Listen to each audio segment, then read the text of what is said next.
Assalamualaikum warahmatullahi wabarakatuh. Yang terhormat Ibu Perwitasari, di sini kami dari kelompok PKP akan menganalisis hazop terkait perancangan pabrik kimia precipitated silikat dioksida dari sodium silikat dan asam sulfat dengan kapasitas 75.000 ton per tahun. Sebelum masuk ke topik presentasinya, di sini izinkan kami untuk memperkenalkan kelompok kami terlebih dahulu. Sebelumnya ada saya, Humaira dengan NIM akhir 013. Saya Adita Ramadinda Putri dengan NIM 41. Saya Kartika Ananda dengan NIM 43. Dan terakhir ada saya, Said Helmi Bahadi dengan NIM akhir 193. Pertama-tama di sini kelompok kami akan menunjukkan untuk alat prosesnya terlebih dahulu. Dapat dilihat di tengah sini. Adapun alat utilitasnya kemudian akan dilanjutkan oleh teman saya Kartika. Baik, selanjutnya di sini kami akan menjelaskan mengenai analisis hazop dari tangki sodium silikat, di mana desain intensnya itu adalah dengan menyimpan sodium silikat sebelum dipompa ke HE01 dan R01.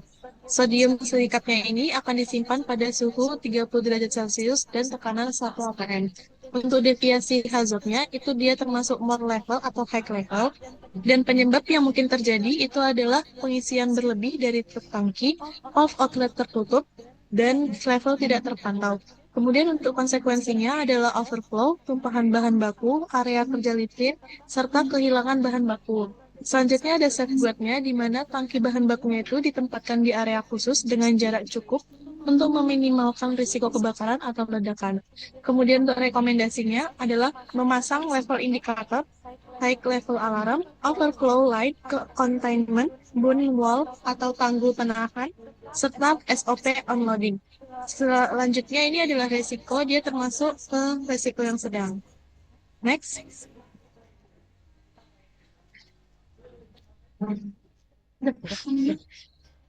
Selanjutnya ini adalah tangki 02, di mana dia merupakan tangki asam sulfat yang desain intensnya itu adalah menyimpan asam sulfat sebelum dipanaskan dan direaksikan.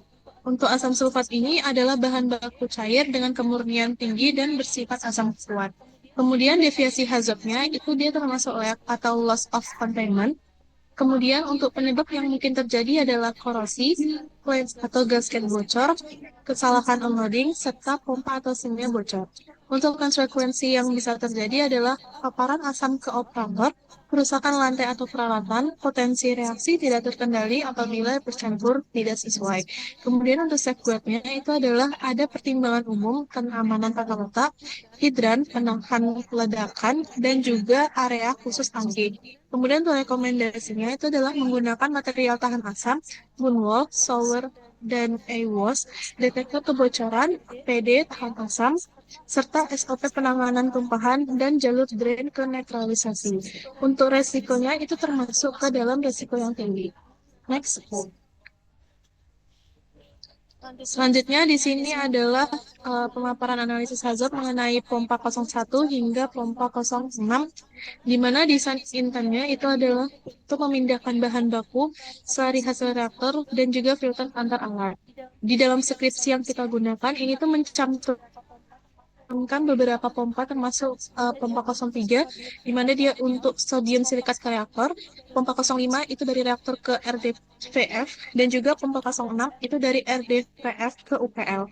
Untuk deviasi hazardnya itu dia termasuk no flow atau less flow, dan penyebab yang mungkin saja terjadi itu adalah pompa mati, listrik padam, valve tertutup, pipa tersumbat, cavitation, dan impeller rusak. Untuk konsekuensi yang bisa terjadi itu adalah rasio 4 reaktor berubah, di mana reaksinya itu tidak sesuai desain dan unit hilir kekurangan umpan serta produksinya dapat berhenti. Untuk safeguardnya itu ada beberapa pompa yang dibuat dalam jumlah 2 unit sehingga adanya potensi pompa cadangan. Untuk rekomendasi yang disarankan itu adalah pasang flow indikator dan low flow alarm, standby pump otomatis, cek valve untuk cegah aliran balik, preventive maintenance, dan strainer disruption. Untuk risiko yang terjadi ini bisa masuk ke dalam risiko sedang hingga tinggi. Next. Next. Kemudian ini adalah untuk alat di HE01 dan juga HE02. Untuk desain intannya itu adalah memanaskan sodium silikat dan juga asam sulfat dari suhu 30 derajat Celcius hingga 90 derajat Celcius sebelum masuk ke dalam reaktor 01. Untuk deviasi Hazovnya itu termasuk less temperature, di mana penyebab yang mungkin saja terjadi itu adalah steam kurang, kemudian ada cooling, valve steamnya tertutup, dan juga heat transfernya menurun. Untuk konsekuensinya, itu dia adalah umpan masuk ke reaktor lebih dingin dari desain, laju reaksi dan konversi dapat terganggu, serta produk off spec. Untuk subboardnya, itu adalah temperature controller untuk mengatur aliran steam, low temperature alarm, steam pressure atau flow indicator, dan juga monitoring routine cooling. Untuk rekomendasi yang disarankan adalah memasang temperatur indikator atau controller, alarm suhu rendah, jadwal cleaning HE, dan juga bypass line, serta monitoring cooling. Untuk resikonya, itu termasuk ke dalam resiko sedang. Next.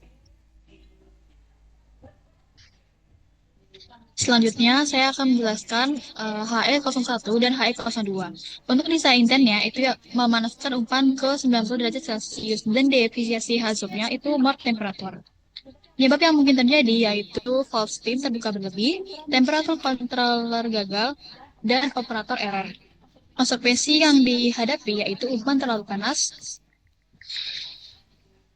potensi pembentukan gel lebih besar, kualitas produk terganggu, beban pendingin reaktor meningkat. Safeguardnya itu belum ada alarm atau interlock yang tertulis. Untuk rekomendasinya yaitu pasang high temperature alarm, kontrol valve otomatis, interlock ke aliran steam, dan PSP atau thermal relief bila diperlukan. Untuk resikonya yaitu termasuk yang tinggi. Next. Selanjutnya ada R01 RATB. Untuk desain intentnya itu mereaksikan sodium silikat dan asam sulfat dengan konveksi 99,4% dengan suhu 90 derajat Celcius dan tekanan 1 atm menggunakan media pendingin air. Deviasi Hazov yaitu more temperatur, dan penyebab yang mungkin terjadi yaitu reaksi eksotermis, aliran pendingin gagal, suhu umpan yang terlalu tinggi, agitator gagal, dan laju asam sulfat berlebih. Konsekuensi yang dihadapi yaitu kenaikan suhu reaktor, pembentukan gel, produk tidak sesuai, tekanan dapat meningkat, dan potensi kerusakan alat. Untuk safeguardnya, skripsi mencantumkan media pendingin air dan massa pendinginnya yaitu 36.223 kg per jam. Untuk rekomendasinya, pasang temperatur controller, high temperature alarm, interlock umpan saat cooling water gagal, cooling water flow alarm, dan emergency shutdown. Resikonya yaitu tinggi. Next. Selanjutnya ada R01 reaktor. Untuk desain intent yaitu menjaga pencampuran dan reaksi cair-cair berjalan homogen. Deviasi Hazovnya no agitation atau less mission. Penyebab yang mungkin terjadi yaitu motor agitator mati, impeller rusak, listrik padam, dan saf patah. Konsekuensinya reaksi tidak homogen, lokal hotspot, terbentuk gel, konversi turun, dan produknya itu tidak seragam.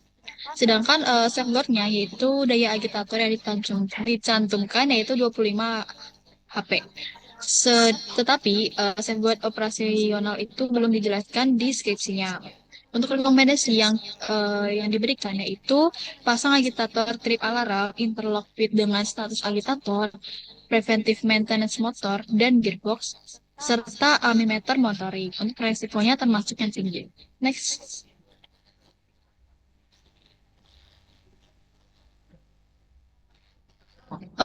Selanjutnya masih di reaktor 01 dengan desain intent yaitu menjaga tekanan operasi 1 atm, deviasi Hazovnya itu more pressure, dan penyebab yang mungkin terjadi itu outlet ke RDVF tersumbat suhu naik, ventil tidak memadai, pembentukan gas atau uap, overheating.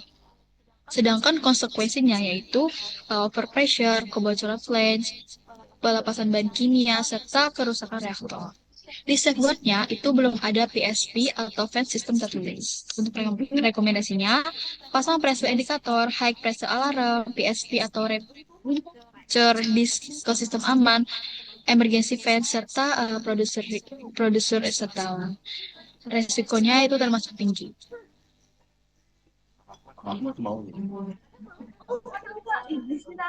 Baik, selanjutnya selanjutnya ada dari Unpad Consumer. 01. Untuk desain internnya itu ada menyaring endapan SiO2 dari aliran keluar reaktor menggunakan air pencuci dan operasi pada 90 derajat Celcius 1 atm. Untuk deviasi Hazov-nya itu less vakum dan atau no vakum. Terus penyebab yang mungkin terjadi itu pompa vakum gagal, kebocoran sistem vakum, filter flow-nya tersumbat, dan sel bocor. Untuk konsekuensinya itu ada cake masih basah, terus beban RD01 itu akan meningkat, pemisahan tidak sempurna, dan produk turun kualitasnya. Untuk safeguard-nya itu adalah di mana skripsi ini tuh belum mencantumkan adanya pompa vakum pada PV01 untuk rotary drum vacuum filternya. Terus kami merekomendasikan untuk pasang vakum indikator, low vacuum alarm, standby vacuum pump, dan inspeksi seal dan filter cloth sama membuat jadwal backwash atau cleaning. Terus untuk resikonya ini termasuk ke resiko sedang sampai dengan tinggi. Next. Selanjutnya ada rotary drum vacuum filter 01, di mana desain internnya itu adalah mencuci cake dengan air pencuci dengan defisiasi Hazov itu no wash water atau less wash water. Penyebab yang mungkin akan terjadi adalah pompa atau valve air pencucinya itu gagal, nozzle-nya tersumbat, dan suplai airnya akan berkurang. Konsekuensinya adalah cake-nya masih mengandung impuritas, kualitas produk menurun, beban pengeringannya itu akan meningkat. Terus ada safeguard-nya itu adalah jumlah air pencucinya itu dicantumkan 2443,273 kg per jam. Terus kami merekomendasikan untuk pasang flow meter air pencuci, low flow alarm, filter di line air pencuci, dan inspeksi nozzle. Resikonya ini termasuk dalam resiko sedang. Selanjutnya ada scrub filter ke RD01 pada SF01 dengan desain intern itu mengangkut slurry atau cake dari RDVF01 ke rotary dryer. Terus untuk devisasi Hazov-nya itu no flow atau blocked flow. Terus untuk penyebab yang mungkin terjadi adalah cake-nya itu terlalu basah, terus materialnya menggumpal sama scroll-nya macet atau motornya trip. Terus untuk konsekuensi yang akan terjadi itu ada RD01-nya kekurangan umpan, RDVF-nya itu penuh atau overflow, dan produksinya akan terhenti. Terus safeguard-nya itu belum ada safeguard spesifik dari skripsinya. Terus untuk rekomendasi untuk memasang motor overload alarm, akses hatch untuk cleaning, interlock RDVF feeder dryer, sama inspeksi moisture cake. Terus untuk resikonya termasuk dalam resiko sedang. Next, itu ada rotary dryer 01, di mana untuk desain intern itu untuk mengeringkan SiO2 menggunakan udara panas dengan sistem direct contact counter current rotary dryer, dan devisasi Hazov-nya itu adalah less temperature atau less airflow. Penyebab yang mungkin terjadi itu blowernya gagal, HE03-nya kurang panas, udara panasnya akan berkurang, dan umpannya terlalu basah. Untuk konsekuensinya, produknya nantinya akan masih lembab, terus kadar air dalam produk itu tinggi, sama produk mudah menggumpal sehingga kapasitasnya turun. Terus untuk safeguard yang bisa dilakukan itulah HE03 digunakan untuk memanaskan udara dari blower ke 90 derajat Celcius sebelum masuk rotary dryer 01. Terus kami merekomendasikan untuk pasang temperatur indikator di inlet atau outlet dryer, moisture analysis product, airflow indikator, dan alarm blower tip. Untuk resiko ini termasuk dalam resiko sedang. Next. Selanjutnya itu ada rotary dryer 01.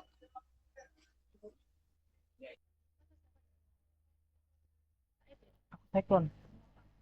2 menit lagi. Selanjutnya ada rotary dryer 01, di mana untuk desain internnya itu mengeringkan produk tanpa merusak kualitas. Terus devisasi Hazov-nya itu more temperature. Penyebab yang mungkin terjadi adalah HE di 03 itu overheating, terus kontrol suhunya nanti akan gagal sehingga udara itu panas berlebih. Konsekuensinya adalah produknya itu akan terlalu kering atau terlalu panas, sehingga potensi debunya akan meningkat. Resiko paparan debu ke operator dan kerusakan seal atau bearing. Terus safeguardnya itu belum ada safeguard suhu yang tertulis di deskripsi. Terus kami merekomendasikan untuk pasang high temperature alarm, interlock heater atau blower, kontrol suhu otomatis, dan inversi bearing serta seal. Untuk resiko ini termasuk dalam resiko sedang ke tinggi.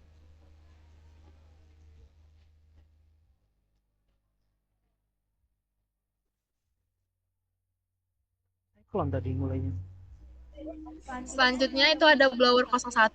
Untuk desain intannya itu adalah mengalirkan udara panas untuk pengeringan pada RD01 dengan kapasitas 993,62 meter kubik per jam. Terus untuk defisiensi hazardnya itu adalah no airflow, dan penyebab yang mungkin terjadi adalah blower trip sehingga listrik padam, dekung tersumbat, dan dampernya tutup-tutup. Terus untuk konsekuensi yang akan terjadi adalah pengeringan berhenti, suhu dryer tidak stabil, produknya akan basah, dan potensi penumpukan material. Safeguard yang dapat dilakukan itu belum ada safeguard secara spesifik di dalam deskripsi. Terus untuk rekomendasi itu kami merekomendasikan untuk pasang low airflow alarm, interlock blower dengan heater, standby power atau generator, dan inspeksi ducting. Terus untuk resikonya ini termasuk ke dalam resiko yang sedang. Kemudian masuk ke Cyclone 01. Di sini ada desain intentnya itu memisahkan gas dan partikel yang terbawa udara dari rotary drum 1. Kemudian Cyclone juga beroperasi pada 90 derajat Celcius dengan tekanan 1 atm. Untuk defisiensi zopnya di sini respiration atau more dust emission. Kemudian untuk penyebab yang mungkin terjadi, kecepatan udara tidak sesuai. Kemudian ada cyclone aus atau erosi. Kemudian ada outlet debu tersumbat, dan yang terakhir beban debu terlalu tinggi. Sehingga akan menimbulkan konsekuensi debu dari SiO2 itu akan terbawa udara keluar, akan kehilangan produk, pencampuran partikulat, gangguan pernapasan operator. Untuk safeguardnya, skripsi ini menyebut cyclone untuk memisahkan campuran udara dan debu, tetapi tidak menyebut dust collector tambahan. Adapun untuk rekomendasinya, dengan menambahkan back filter atau dust collector setelah cyclone. Kemudian ada differential pressure indicator, kemudian ada dust monitoring, kemudian juga ada housekeeping debu, dan yang terakhir adalah APD respirator. Untuk resikonya sendiri yaitu tinggi. Kemudian di sini ada screw conveyor 1, ada screw feeder 02, kemudian ada bucket elevator dan belt conveyor. Desain intentnya di sini mengangkut produk kering dari rotary drum 1 menuju ke silo dan gudang. Kemudian untuk bucket elevatornya akan membawa produk dari screw feeder 02 ke silo, dan belt conveyor 01 membawa produk dari silo ke gudang. Untuk defisiensi hazardnya di sini no flow atau blockage. Penyebab yang mungkin terjadi, produk akan mengumpal, screw atau belt akan macet, motor trip, bed slip atau misalignment. Untuk konsekuensinya akumulasi produk, tumpahan, produksi berhenti, dan potensi paparan debu. Untuk safeguardnya belum ada safeguard yang spesifik dari skripsi yang kita analisis. Kemudian ada rekomendasi yaitu dengan cara memasang full cord emergency stop, kemudian ada belt misalignment switch, kemudian ada motor overload protection, dust cover, dan inspeksi rutin. Adapun untuk resikonya di sini sedang. Kemudian di sini ada silo 01 dan gudang 01 yang dimana desain intentnya di sini menampung produk sebelum dikemas sebesar 50 kg-nya per kantong. Kemudian ada defisiensi hazard di sini more level atau overfill. Kemudian ada penyebab yang mungkin terjadi, conveyor tetap berjalan saat silo penuh. Kemudian ada level tidak terpantau, dan yang terakhir outlet dari silo tersumbat. Konsekuensinya sendiri, produk meluap, tumpahan debu, kehilangan produk, dan area kerja tidak aman. Safeguardnya adalah area penyimpanan disebut sebagai bagian letak pabrik dan perlu memperhatikan keselamatan kerja. Kemudian rekomendasinya yaitu dengan cara memasang level indikator, high level alarm, interlock conveyor saat silo penuh, dust fan filter, dan sistem housekeeping. Untuk resikonya sendiri yaitu sedang. Kemudian di sini ada boiler, steam, listrik, dan dan cooling water. Untuk desain inventnya, di sini menyediakan utilitas steam saturated dengan suhu 150 derajat Celcius dengan tekanan 4,69 atmosfer.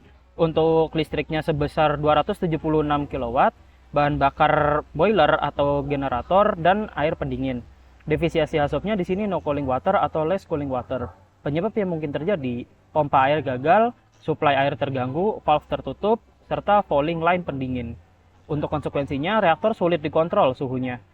Kemudian ada potensi overheating karena reaksi eksotermis. Selanjutnya ada safeguard.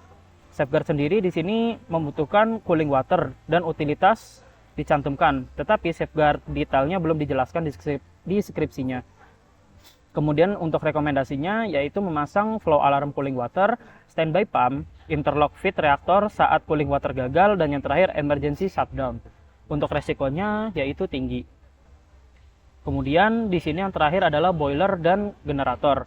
Untuk desain intentnya menyediakan steam dan listrik cadangan, bahan bakar berupa solar fuel, oil low sulfur untuk boiler dan generator. Defisiensi hazopnya di sini more pressure, fuel leak, atau power failure. Penyebab yang mungkin terjadi di sini ada boiler kontrol gagal, kemudian ada safety valve gagal, kebocoran bahan bakar, dan yang terakhir adalah generator gagal saat start. Untuk konsekuensinya, gangguan utilitas, shutdown pabrik, risiko kebakaran bahan bakar, dan kehilangan kontrol proses. Safeguardnya sendiri, skripsi yang kita kaji di sini menyebutkan generator digunakan saat pemadaman. Untuk rekomendasinya memasang safety valve boiler, kemudian ada low water cut off, flame failure alarm, fuel leak containment, kemudian ada fire detector, fire extinguisher, dan yang terakhir adalah testing generator yang berkala. Adapun untuk resikonya adalah tinggi. Sekian yang bisa kelompok kami sampaikan, kurang lebihnya mohon maaf apabila masih terjadi banyak kesalahan. Wassalamualaikum warahmatullahi wabarakatuh.